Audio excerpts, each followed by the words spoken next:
today's topic is about motivation, the types of motivation and the achievement motivation.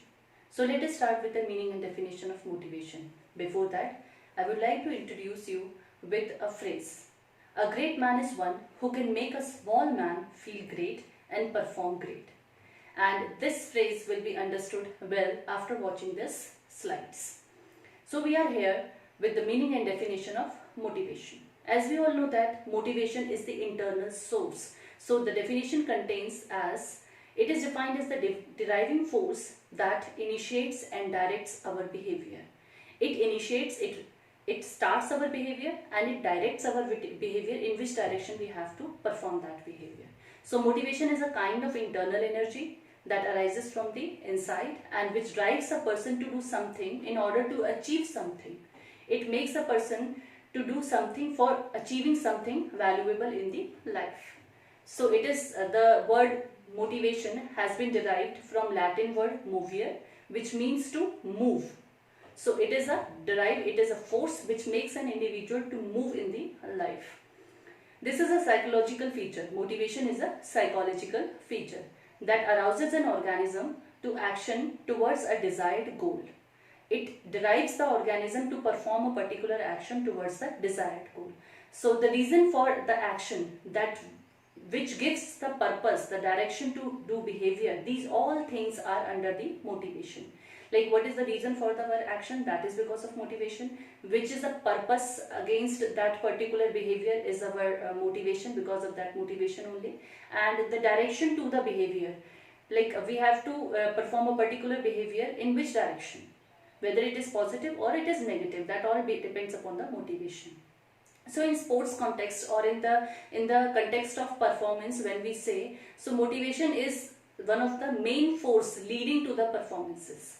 So motivation is defined as the desire to achieve a goal or a certain performance level. In our sports, our motivation will be to attain a particular performance level. We compete with the higher trained athletes. So there is particular performance level that we want to achieve, leading to the goal directed behavior, and our behavior will be according to that only.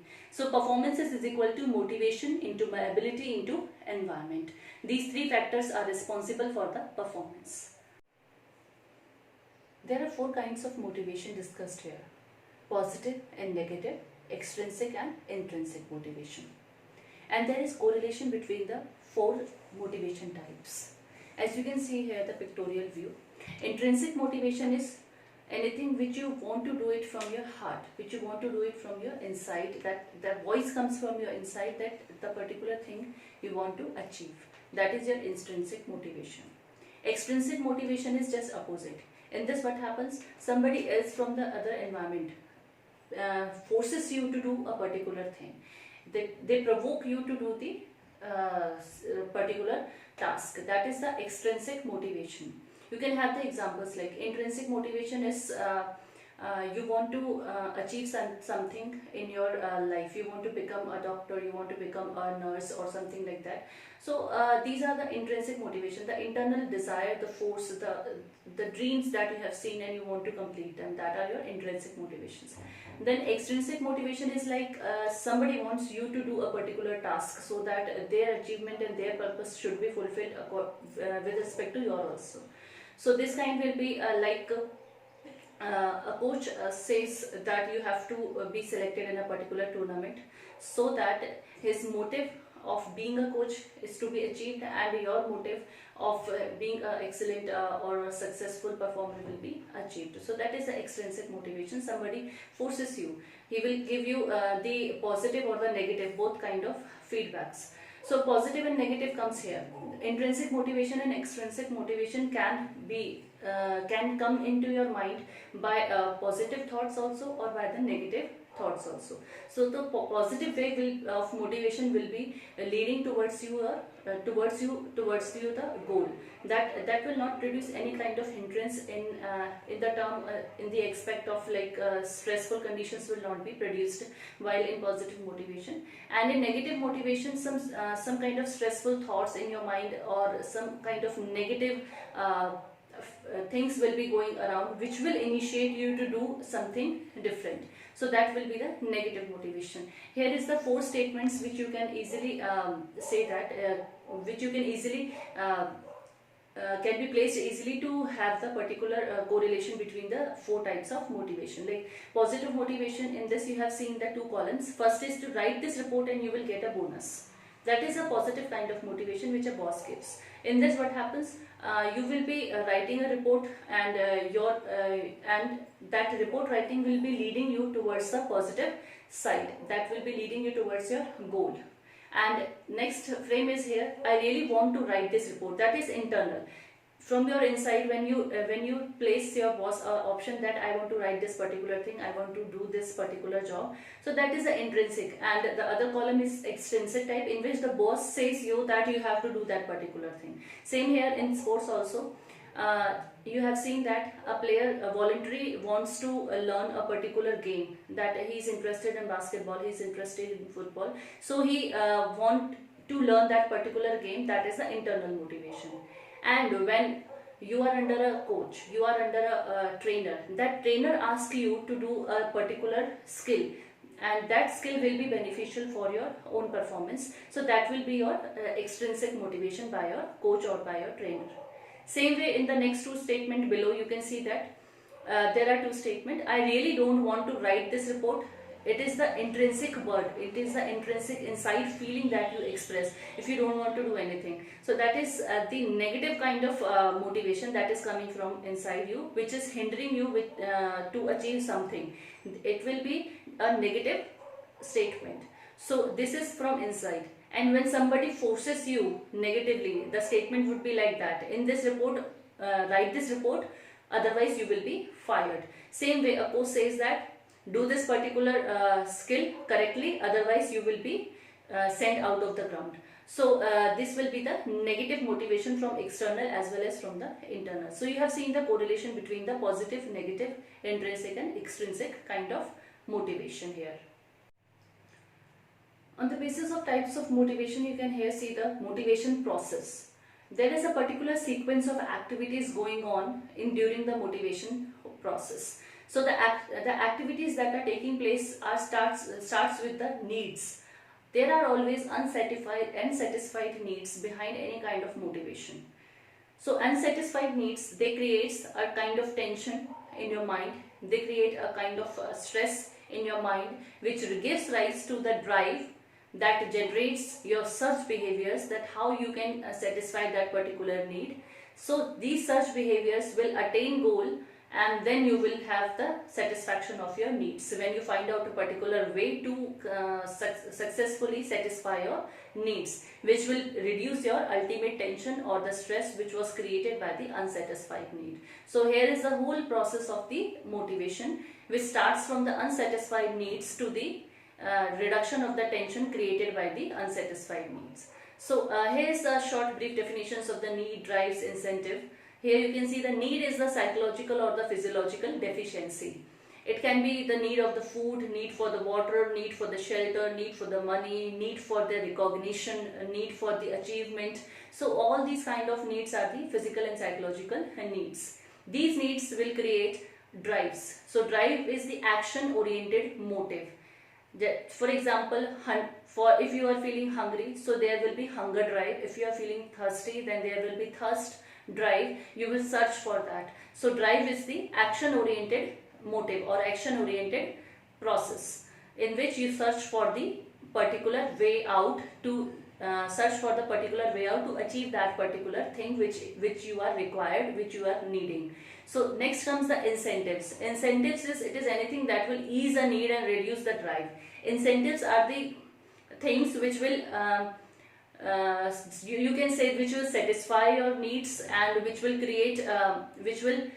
create a satisfaction kind of feeling regarding that particular thing. For example, if you are hungry, you need a particular food, but you are not getting a full-fledged food. Instead of that, you will get a particular slice of bread, or if you will get your you can say a biscuit packet. So all these things are small things related to the food items that will be considered as your incentives. Along with the whole food, you will get all these things. These incentives will ease your need. These incentives will ease your drive. They will reduce the drive.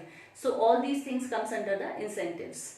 Then here comes the unsatisfied needs create the tension. What kind of tension the unsatisfied needs create? The tension which creates the drives, or which gives rise to the drives, are the unsatisfied needs created tensions. And the drive generates the search behavior to find the particular goals. And search behavior, you all know, you will search for the food here and there. You will see the restaurants, you will go towards your home, you will go towards a friend's home. If you find some kind of eatable material, you will search for that particular thing. Then the goal, when the goal is achieved, which means that you will get a particular food item to eat, then your need will be satisfied and already your tension will be reduced. And this can be well understood with this schematic diagram here. You can see need for hunger, that is shown here. You have imagined something, you need to cook it. Then your behavior action, that is your drive, which stimulates your action. You prepare the food, or you will search for the food outside. Then your goal achievement, you will when you search it outside or you prepare it, then you will have it. Then your eating will be considered as your goal achievement, that is the satisfaction of your need. Achievement motivation theory.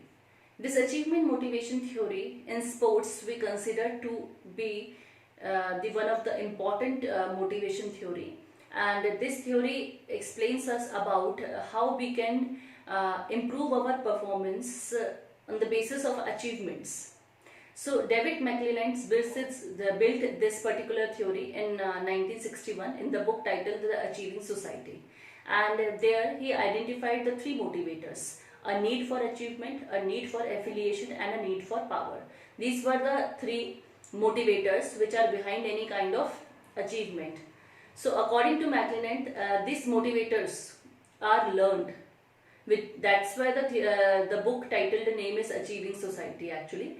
And in this society we learn these achievers. And this theory is sometimes called as the learned need theory, based on the concept that these three motivators are learned in the society. And regardless of our gender, culture or age, we all have these three kind of motivators inside.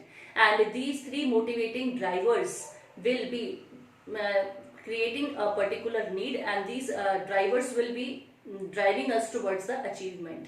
And out of these three drivers, drivers, there will be always one dominating motivator driver in an individual. Let us here see in brief what are the need for achievement, need for affiliation and need for power says. So need for achievement means in this is a kind of need to dominate, influence or control the or you can say control for the challenge. We need to challenge ourselves, we need a personal accomplishment, and we need a success in the competition or a particular kind of situation. That is called as the need for achievement. NARC is the short form given here. And this is the need in which is thriving in the sports person to achieve the performance required for a particular level of competition. If a person wants to achieve a medal in Olympics or in Commonwealth or some other kind of international or national tournaments, then this particular kind of need for achievement arises in that individual. So for accomplishing his personal goals and for accomplishing the goals of the team or accomplishing the goals of the nation, that individual wants to success in the competitive situation. So this particular kind of need is known as the achievement need. And next is the need for affiliation. Affiliation word itself says belongingness. This is a kind of social need required for the social phenomena, and in this the individual needs the companionship and the support from the loved ones, from the society, from the friends, from the parents. So this is a kind of feeling of belongingness towards the other people.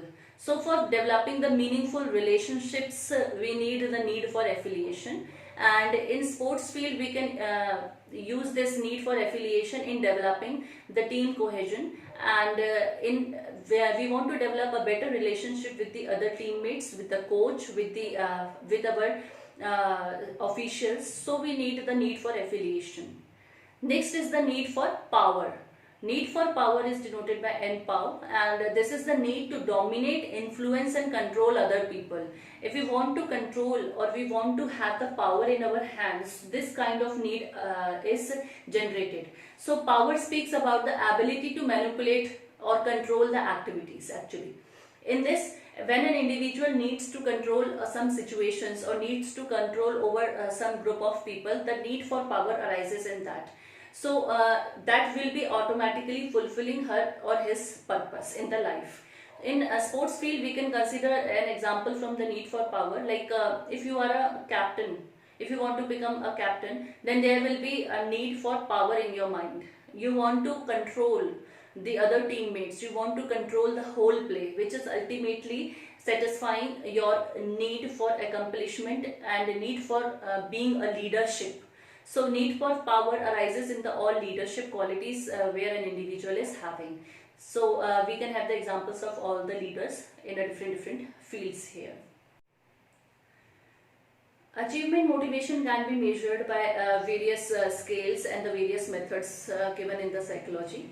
And first of all, here we have the TAT, TAT. This is for the thematic appreciation test, and this measures the achievement motivation.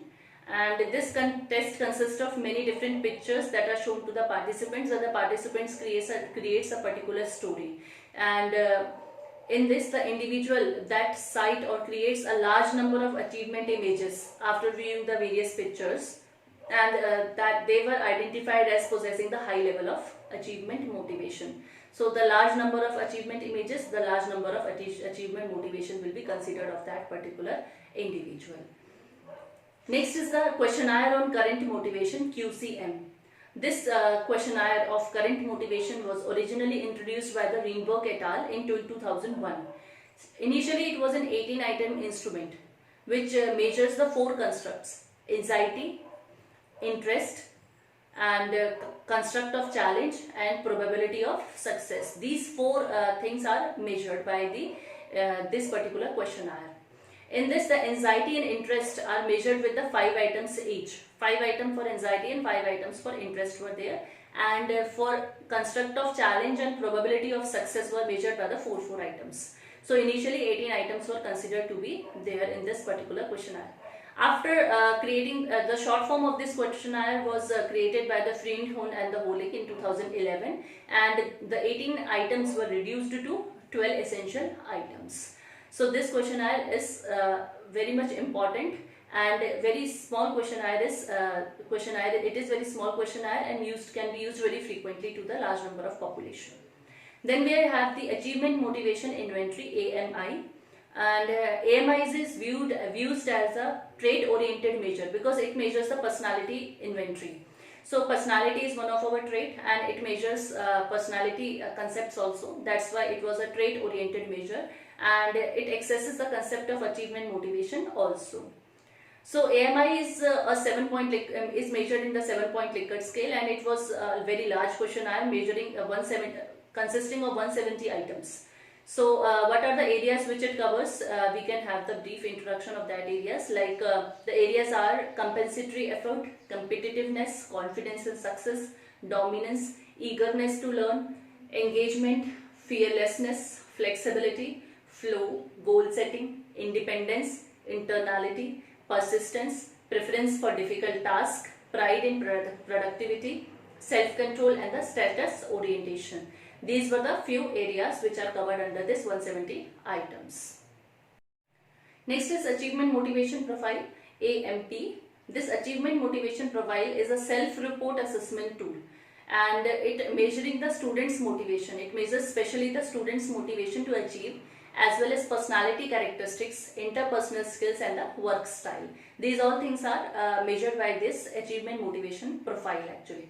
This consists of 140 self-descriptive statements that are answered on the 5-point Likert scale. And this AMP has been used with students ages 14 and older in education settings. So under this profile section, the motivation for achievement, the following concepts are measured. These concepts are mainly covered under the following headings. First one is achiever, second is motivation, third is competitiveness, and fourth is the goal orientation. Achiever includes the achievement and task completion, achievement of the specific goals, and the follow through. These three things are coming under the achiever heading. Motivation includes the internal commitment to the achievement or internal commitment to achieve something, strength of inner emotions, need and values, and the inner drive. Competitiveness contains need to win, to perform better than others, or to surpass standards of achievement or the performance. Goal orientation includes having clear goals and objectives. So these are the following main headings under which various subheadings are included in the 140 self-descriptive statements. The next motivation scale is the achievement motives scale. This achievement motive scale, AMS, it focuses on the two factors of achievement motivation: hope for success and fear of failure. These are the two factors. How much hope an individual has in the success and how much fear he is having in his mind before doing any task. So the fear of failure is there. So original version of this AMS was consisting of 30 items. And Lang and Fries in 2006, they developed the revised form of this AMS scale, and which consisting of the 10 items, achievement motivation scale R. AMS R is the revised version. With the use of confirmatory factor analysis, they reduced the items from 30 to 10. So this is the brief introduction of all the kind of different measuring achievement motivation scales. So you can study this scale in detail by your own. These are the names, these are the authors I have already told. You can have these scales you can find these scales in the internet, or you can contact the persons associated with this. And I hope this particular small topic of achievement motivation will be clear to all. Thank you.